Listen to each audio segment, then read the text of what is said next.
नमस्कार दोस्तों।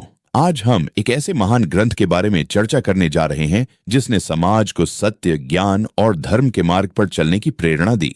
इस महान ग्रंथ का नाम है सत्यार्थ प्रकाश, जिसकी रचना महान समाज सुधारक और विचारक महर्षि दयानंद सरस्वती ने की थी। यह ग्रंथ केवल एक पुस्तक नहीं है, बल्कि सत्य की खोज करने वाले हर व्यक्ति के लिए एक मार्गदर्शक है। इसका उद्देश्य मनुष्य को अज्ञान, अंधविश्वास और पाखंड से दूर करके उसे सत्य, ज्ञान और धर्म की ओर ले जाना है। महर्षि दयानंद सरस्वती ने अपने जीवन में सत्य को सबसे अधिक महत्व दिया। उनका मानना था कि जब तक मनुष्य सत्य को नहीं समझता और उसे अपने जीवन में नहीं अपनाता, तब तक उसका जीवन पूर्ण नहीं हो सकता। इसीलिए उन्होंने सत्यार्थ प्रकाश की रचना की, ताकि लोग सही ज्ञान प्राप्त कर सकें और अपने जीवन को सही दिशा में आगे बढ़ा सकें। इस ग्रंथ में उन्होंने समाज में फैली अनेक गलत धारणाओं और अंधविश्वासों पर प्रश्न उठाए और लोगों को सच्चे ज्ञान की ओर प्रेरित किया। सत्यार्थ प्रकाश का मुख्य संदेश ये है कि मनुष्य को हमेशा सत्य का अनुसरण करना चाहिए। सत्य ही वह शक्ति है जो मनुष्य को अज्ञान के अंधकार से निकालकर ज्ञान के प्रकाश की ओर ले जाती है।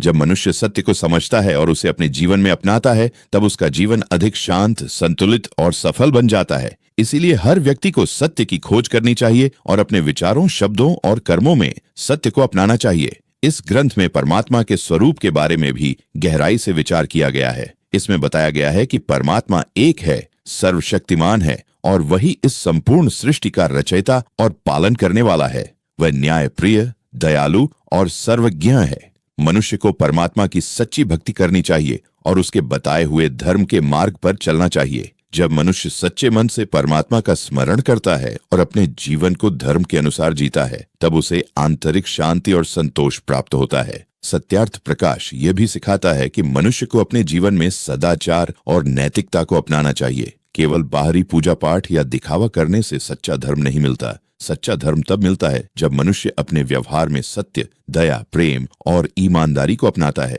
यदि किसी व्यक्ति के विचार और कर्म अच्छे हैं, तो वही सच्चे अर्थों में धार्मिक है। महर्षि दयानंद सरस्वती ने इस ग्रंथ में अंधविश्वास और पाखंड का भी विरोध किया है। उनका मानना था कि समाज में कई ऐसी परंपराएं और मान्यताएं प्रचलित हो गई हैं जो तर्क और सत्य पर आधारित नहीं हैं। यदि कोई बात बुद्धि, तर्क और अनुभव से सही सिद्ध नहीं होती, तो उसे आंख बंद करके स्वीकार नहीं करना चाहिए। मनुष्य को हर बात को समझने और परखने की क्षमता विकसित करनी चाहिए। इस ग्रंथ में ज्ञान और शिक्षा के महत्व पर भी विशेष बल दिया गया है। महर्षि दयानंद सरस्वती का मानना था कि शिक्षा के बिना मनुष्य का विकास संभव नहीं है। शिक्षा ही वह माध्यम है जिससे मनुष्य सही और गलत का अंतर समझ सकता है। जब समाज में शिक्षा का प्रसार होता है, तब लोग जागरूक बनते हैं और अज्ञान तथा अंधविश्वास से मुक्त होते हैं। इसलिए हर व्यक्ति को शिक्षा प्राप्त करनी चाहिए और दूसरों को भी ज्ञान प्राप्त करने के लिए प्रेरित करना चाहिए। सत्यार्थ प्रकाश में कर्म के सिद्धांत को भी बहुत महत्वपूर्ण बताया गया है। इसमें कहा गया है कि मनुष्य के कर्म ही उसके ऐसे सिद्धांत हैं जो हर व्यक्ति के जीवन को बेहतर बना सकते हैं। अंत में यही कहा जा सकता है कि सत्यार्थ प्रकाश केवल एक धार्मिक ग्रंथ नहीं है, बल्कि जीवन को सही दिशा देने वाला एक महान मार्गदर्शक है। यह हमें सिखाता है कि सत्य का मार्ग कभी भी आसान नहीं होता, लेकिन वही मार्ग अंत में सच्ची सफलता और शांति की ओर ले जाता है। यदि हम इस ग्रंथ के संदेश को समझें और उसे अपने जीवन में अपनाएं, तो हम न केवल अपने जीवन को बेहतर बना सकते हैं, बल्कि समाज में भी सकारात्मक परिवर्तन ला सकते हैं। इसीलिए हमें हमेशा सत्य की खोज करनी चाहिए, ज्ञान प्राप्त करना चाहिए और अपने जीवन में अच्छे कर्मों को अपनाना चाहिए। यही सत्यार्थ प्रकाश का वास्तविक संदेश है और यही जीवन की सच्ची सफलता का आधार है। धन्यवाद।